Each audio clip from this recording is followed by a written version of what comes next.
Alrighty, so I didn't see any videos on YouTube about this, so I figured I'd just go ahead and make one. But anyways, I was about halfway through by the time I decided to do it, make a video that is. But got some Bilstein 4600s here that we're putting on the 2017 Chevy Silverado. Already did the rears. That's super simple to do. All you've got is a bolt there and a bolt up there. Super self-explanatory. So come over here. Already got this side in. Super easy. 2 bolts on the top. Come over here to this side. Already got the wheel off. Pretty much got the jack just on that cross member right there with a piece of wood. Just makes it a little bit easier on there, takes some of the pressure off. Just the foot of that jack. So essentially what we're looking at is 2 bolts here and 2 bolts on the bottom there. This shock is under compression right now, so even though the front of the truck's lifted up, the shock still has, I guess you could say. Then we just have a bottle jack here that we can adjust the slouch, and we can bring this control arm up. That way it takes the tension off that bolt. So if you guys want to give me a minute here, I'll get everything rounded up and I'll show you exactly how I want to do that. All right, so I got it broke loose down there. I got the nut off the end. Pretty much using a 13/16 deep well here. It's actually for a spark plug. That's the same size for it. So if y'all don't have a 13/16 deep well, you can use the spark plug one that a lot of wrench kits come with. So it is a little bit tough, but I was able to play with that. I got another one on here. I believe this one's a 21 millimeter, or a 13/16 works. 21 millimeter preferably, but so right there, that thing came out like butter. If you're having issues with it not coming out right, then just come over here and, you know, either give some or take some on your bottle jack. It was a little bit tough still coming out, so I just jacked it up a couple times and took the pressure off that right there. So I got the jack there. Make sure you guys jack up your vehicles. I got the tire on the other side. So now we're gonna come up here and take those off. All right, so up in here, it's got these little caps that like hold the wires on.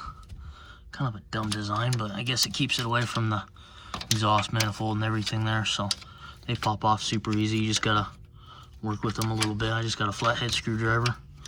So all right, so we got those things off right here. Well, we did, and it came back on, but pop that off, push it back out of the way. This fender well here was causing me problems. You can take them out if you want to, and I've done that before for glow plugs and had to fix the injector harness.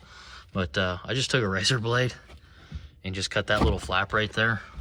This probably isn't the last time I'm gonna be underneath here, but I mean, it's super easy. You can, you know, inspect stuff or whatever. I didn't think it was a big deal to cut that. Water gets right up through the bottom anyways, so if you want to make it easier on yourself for this project and future projects, I just took a razor blade. So again, we're just going to use that 13/16 on these 2 front bolts up here. The shock is free now, so there's no tension, nothing you have to worry about. So we'll go ahead and take those off. All right, I got this these 2 nuts off right here, off these studs. That little bit of heat shielding right there was a little bit in the way, so if you just loosen it up with a open end wrench first, then you can move this shock just a little bit out of the away from it, since it's got a little bit of play, and then you can get your socket on there and finish pulling it out. So this thing just drops out here now, and there's your old shock. All right, so I've been neglecting doing the shocks for a while on this truck. And I knew something was up with the ride. This is the new shock. This one came off the truck and it's not even fully retracting, or not retracting, but extending back to the full length.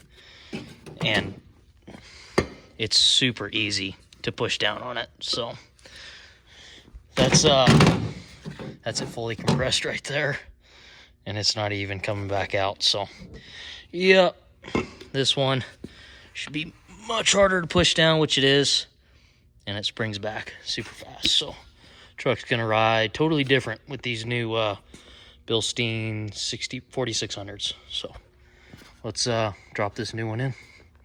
Bilstein is nice enough to give us some new nylon thread lock washers, or bolts and washers. So go ahead and throw these guys on here and go from there. Pretty much same thing.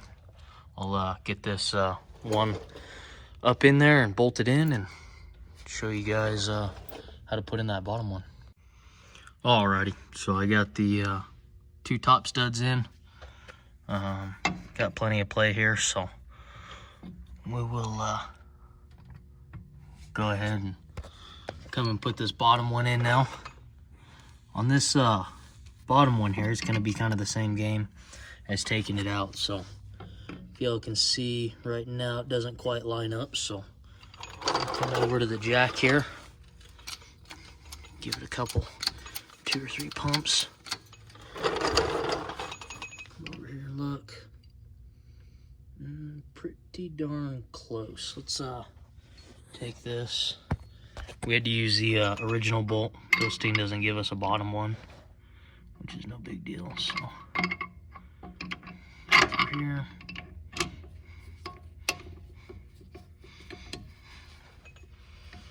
So I'm actually gonna pump it a couple more times.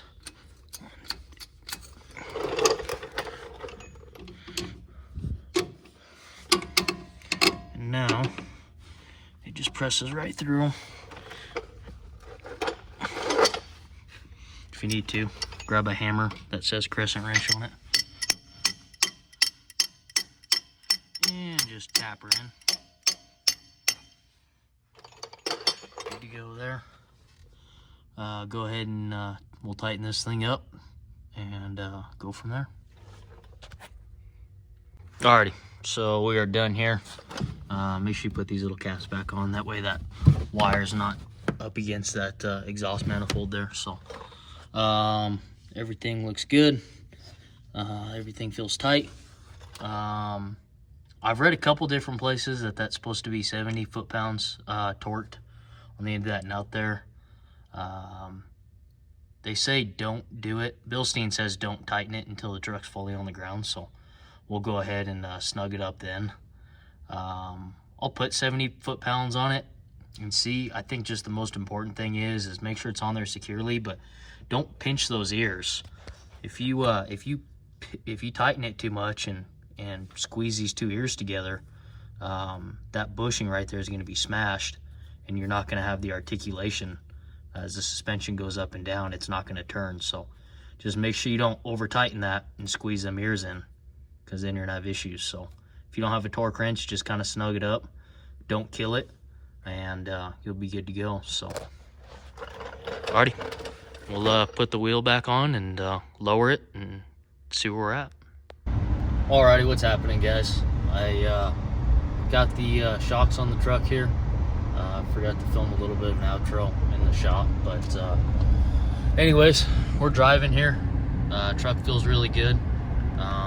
Definitely feels a little rougher going over some of the smaller bumps and whatnot, but also feels a lot tighter going through the turns and through some of the swells and stuff on the roads. So